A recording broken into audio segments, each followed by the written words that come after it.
আল্লাহর বান্দি মনে মনে চিন্তা, আমি তো পানি পান করলাম, এই কূপ থেকে পানি উঠাইয়া পানি পান করলাম, কিন্তু এই কুকুরটা সেও তো আমার মতো তৃষ্ণায় কাতর হয়ে আছে, সে আমার মতো তো পানি উঠাইতে পারবে না, কাউরে বলতেও পারে না। ওরও তো একটা জবান আছে, ওরও তো জবানের মালিক আমার আল্লাহ। আল্লাহ তোর জবান সম্পর্কে জানে, আল্লাহ দেখতেছে, কিন্তু এই প্রাণীটা আল্লাহর মাখলুক, আল্লাহর কাছে আল্লাহর বান্দা এই মাখলুকটা চাইতেছে, কিন্তু ওর পানির ব্যবস্থা কি করে হবে? মহিলা এবার একটা চামড়ার একটা মৌজা পাত্র বানায় দিন, এই চামড়ার মৌজার মধ্যে তার ওড়নার মধ্যে লাগায়া, সেই ওড়নায় লাগানো সেই একেবারে পায়ের মৌজাটা, চামড়ার মৌজাটা ফালায় দিল, সেখান থেকে পানি উঠায়া ওই পানিটা কুকুরের মুখে তুলে দিল। কুকুরের মুখে তোলার পর ওই কুকুর জবান দিয়ে কি যেন বলেছে, রহমাতুল লিল আলামিন বলেন, ওই আল্লাহর বান্দি আল্লাহ তাআলা ওই কুকুরের জবানের দোয়ার কারণে এই আল্লাহর বান্দিকে জান্নাতের মালিক বানায় দিয়েছে। আরে আল্লাহর বান্দা, এই বান্দা জবান দিয়ে কিছুই বলে নাই, কিন্তু ইখলাসের নিয়ত আছে, আল্লাহ আমি ইবাদতটা তোমারে রাজি করার জন্যই করছি, আয় আল্লাহ তোমারে খুশি করার জন্য করেছি। ওরে বান্দা, আল্লাহরে রাজি করার জন্য সামান্য আমল আল্লাহ বড় বাড়ায়া দেন। ইন্নামাল আমালু বিন্নিয়াত ওয়া ইন্নামা লিকুল্লি ইমরিইম মা নাওয়া। আল্লাহর নবী বলেন, আমল যদি বান্দা আল্লাহর তাআলার মহব্বতে হয়, ওই আমলের প্রতিদান আমার আল্লাহ তাআলা বাড়ায়া দেন। ও আল্লাহর বান্দার যুবক, যদি বান্দা নিয়তটা ভালো হয়, ওরে বান্দা নিয়ত যদি তোমার খালেস হয়, তাহলে আল্লাহ নিয়তের কারণে তোমারে জান্নাতে পৌঁছায় দিবে। এই ইখলাসপূর্ণ আমলের কারণে জান্নাতের মালিক আল্লাহ তোমারে বানায় দিবে। আল্লাহর নবীর পয়গম্বরের হাদিস, আমার মায়ার নবী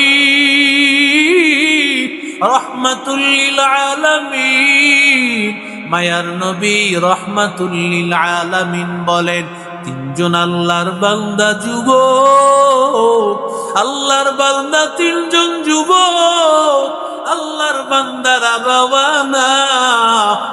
ঈদের দিন আল্লাহর বান্দারা রওনা করেছেন, বের হয়েছেন, ঘুরতে বের হয়ে গেছেন।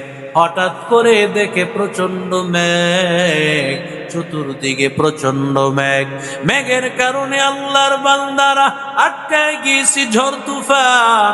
আল্লাহর বান্দারা পাহাড়ের গুহায় অবস্থান করেছে, কিন্তু আল্লাহর কুদরত, পাহাড়ের গুহায় যাওয়ার পর সাথে সাথে তাকাইয়া দেখে পাহাড়ের গুহার মুখটা বন্ধ হয়ে গেছে, বাহিরে বের হওয়ার কোনো রাস্তা নাই।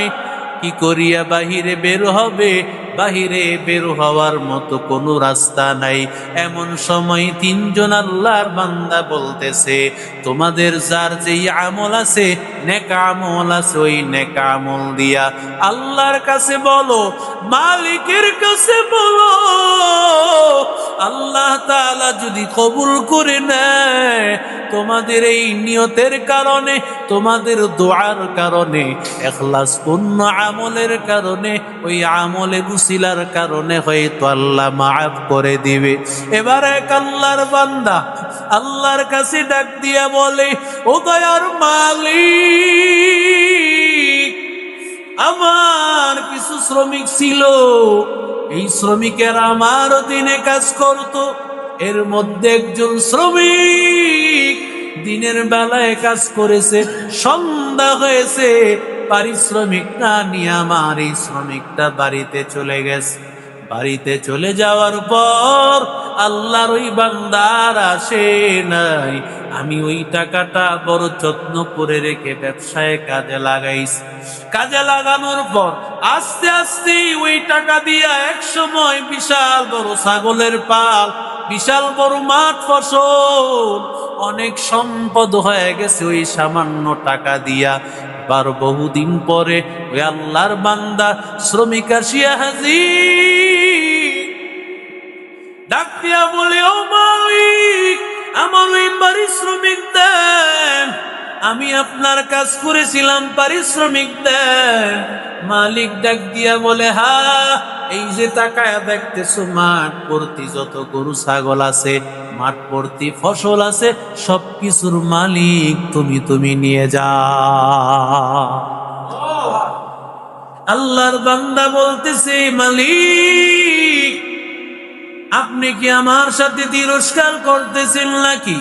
বলে, না, তোর সাথে তিরস্কার করতেছি না, কারণ ওই তোর টাকাগুলো আমি কাজে লাগাইয়া এই টাকাগুলো দিয়ে আমি বিশাল সম্পদ আজকে আমি করেছি, আমি তোর সাথে তিরস্কার করি না। আল্লাহর বান্দা, আল্লাহর নবী বলেন, এই আল্লাহর বান্দা সব মাল সামানগুলো নিয়ে গেল।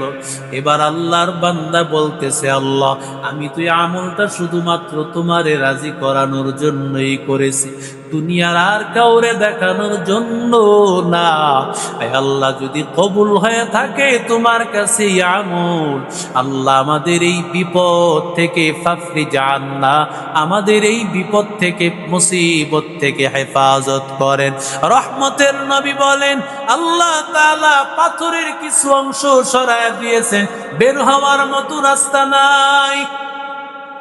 এবার দ্বিতীয় জন আল্লাহর গোলাম বলতেছে, মালিক, আল্লাহ, আমার মা বাবা, আমি প্রতিদিন বাহির থেকে কাজ করিয়া আমি দুধ নিয়ে আসিয়া আমি সর্বপ্রথম মা বাবার কাছে নিয়ে আসতাম। মা বাবার আগে আমার স্ত্রী সন্তান কারো মুখে খাবার তুলে দিতাম না।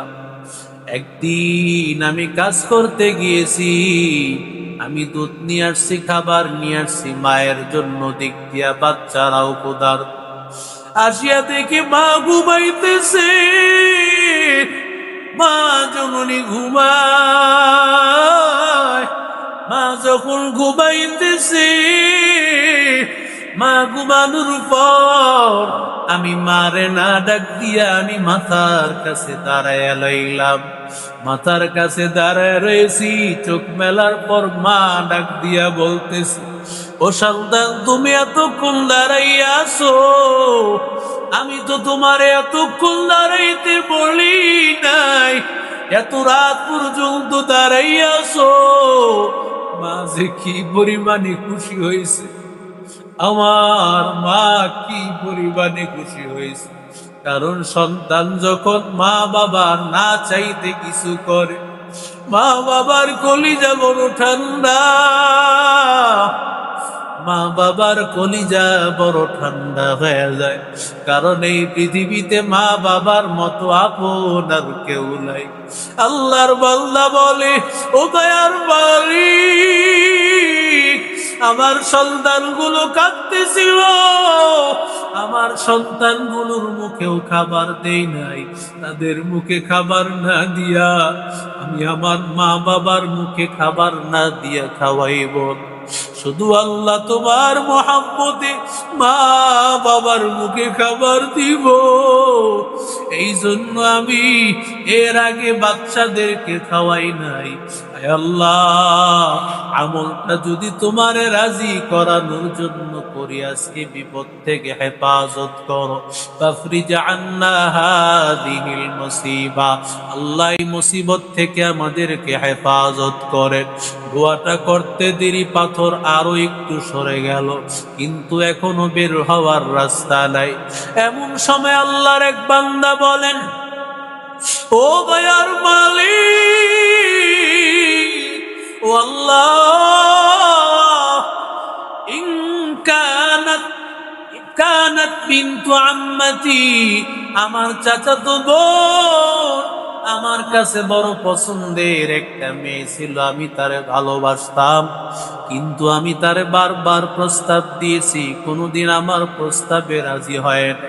সে সব সময় বলতো, ইন্নী আখাফুল্লাহ রাব্বাল আলামিন, আমি মালিকরে ভয় পাই, আমি আল্লাহকে ভয় পাই, আমার দ্বারা কোনোদিন গুনাহের কাজ হতে পারে না। এই মেয়েটা একদিন অভাবে পড়িয়া আমার কাছে হাত পাতছে, আমি তার একটু সহযোগিতা করার জন্য। এমন সময় আমি তারে ডাক দিয়া বললাম, আমি তোমারে বলেছিলাম আমার সাথে মনের বাসনা পূরণ করার জন্য, কিন্তু তুমি আমার মনের বাসনা পূরণ করো নাই। আজকে তোমারে এত দিনার দিব, শর্ত আছে আমার সেই মনের বাসনা চাহিদা পূরণ করা লাগবে। আল্লাহর বান্দি নিরুপায় হইয়া রাজি হয়ে গেল। রহমতের নবী বলেন, নির্দিষ্ট সময়ে যখন আল্লাহর ওই বান্দা মেয়েটার সামনে হাজির, এমন সময় মেয়েটার চোখে কান্নার আওয়াজ, ও চোখের বাণী ফালাইয়া কান্না করতেছে। আল্লাহর ওই বান্দির চোখের পানি, ওর চোখের বাণী দেখিয়া আল্লাহর বান্দা ডাক দিয়া বলে, আমি কি তোমাকে জোর করেছে নাকি? বলে না। তাহলে তুমি কেন কান্না করো? বলে, আমি এই জন্য কান্না করি, কোনদিন আমার এই চরিত্রকে, আমার এই সতীত্বকে কারো কাছে দেই না। আল্লাহর বান্দা, আমি কোনদিন দেই নাই, আজকে যে আমি বাধ্য হইয়া টাকার অভাবে আমি রাজি হইলাম, চিন্তা করতেছি আমার মালিক আল্লাহর কাছে কি জবাব দিব? আল্লাহর কাছে জবাব দেওয়ার কোনো রাস্তা নাই, আল্লাহর কাছে জবাব দেওয়ার মতো কোনো রাস্তা নাই। এমন সময় লোকটা ডাক দিয়া বলে, ও দয়ার মালিক, আমার তখন মাথায় চিন্তা আসছে, আমার এই চাচাতো বোন কোনদিন ইচ্ছাকৃত ভাবে গুনাহের কাজ করে নাই, অনিচ্ছাকৃত ভাবে করতেছে, তাও কত ভয়। আমি ইচ্ছায় কত মারাত্মক অন্যায় করে ফেলেছি, আমার কি উপায় হবে? আমি কি উপায় হবে আমার? কি আমি আল্লাহর কাছে জবাব দিব? কি উপায় হবে আমার মরণে?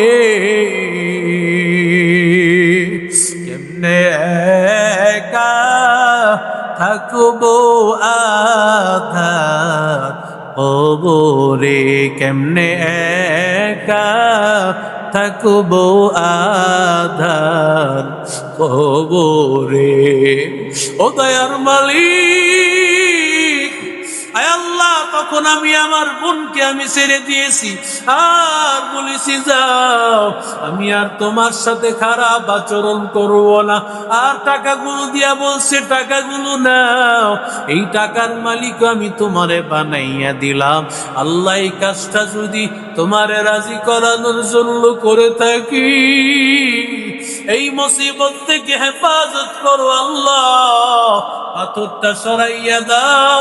আল্লাহর বান্দা দোয়া করতে দেরি, সাথে সাথে ৩ নম্বরের দোয়ার পরে পাথর পুরাপুরি সরে গেল। আল্লাহর বান্দা বের হয়ে গেছে। ওমা উমিরু ইল্লা লিয়াবুদুল্লাহ মুখলিসিনা লাহুদ্দিন। قل إن صلاتي ونسكي ومحياي ومماتي لله رب العالمين. أي الله, আমার নামাজ, আমার কুরবানি, আমার বেঁচে থাকা, আমার মরে যাওয়া একমাত্র আল্লাহ আপনার জন্য। সবকিছু হতে হবে আল্লাহর জন্য। ইখলাসের নিয়ত, সহি নিয়ত থাকা লাগবে, আর নবীর তরিকায় কাজ করা লাগবে, আর হালাল রিজিক অনুযায়ী চলতে হবে। তাহলে আমার আল্লাহ প্রত্যেকটা আমল কবুল করে নিবে। আল্লাহ আমাদের সবাইকে কবুল করেন। আল্লাহ তাআলা দাওয়াত ও তাবলীগের এই মেহনতকে আমাদেরকে মৃত্যু পর্যন্ত ধরে রাখার তৌফিক দান করেন। আল্লাহ মরণ পর্যন্ত এই রাস্তার সাথে কবুল করেন। মরণ যেন এই রাস্তার সাথেই হয়ে যায়, মরণ যেন মসজিদেই হয়ে যায়, নামাজরত অবস্থায় হয়। আল্লাহ আমাদের সবাইকে তৌফিক দান করেন।